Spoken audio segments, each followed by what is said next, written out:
ქართული ოცნება 8.300.000 ლარი, ნინო ბურჯანაძე ერთიანი ოპოზიცია 2.600.000 ლარი, ერთიანი ნაციონალური მოძრაობა 700.000 ლარი.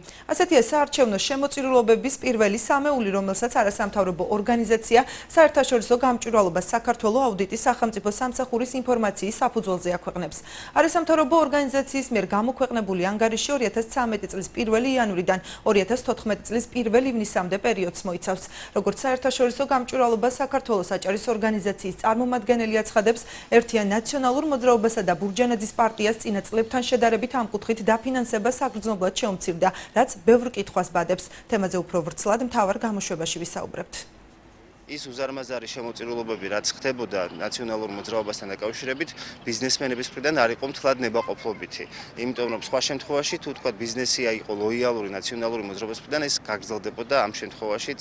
რაც შეეხება ქართულ ოცნებას, მასთან დაკავშირებული პირები და მისი შემომწირულები გარკვეულწილად არიან დაკავშირებული, რა თქმა უნდა, ბიზნესთან და ბუნებრივია ეს საკითხის გამოსაკვლევია უბრალოდ ერთი რამის ხაზგასმა შეგვიძლია ნამდვილად, რომ ეს ისეთი მასშტაბების არ არის, როგორც ნაციონალური მოძრაობის. ბიზნესმენი, რომელიც გადაწყვეტავს, რომ თანხა ჩაურიცხოს ერთიან ნაციონალურ მოძრაობას საარჩევნო კამპანიის ჩასატარებლად, აუცილებლად დაკაჩავდება ქართული ოცნების ხელისუფლების მხრიდან, სხვადასხვა მეთოდებით.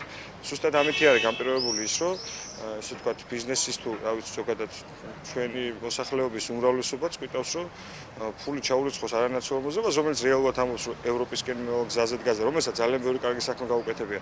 არამედ გვიტყავს, რომ ფული ჩაურიცხოს იმ ადამიანებს და იმ ორგანიზაციებს, რომლებიც მაგ არის პირველ მეორე ადგილზე წარმოქმნიან.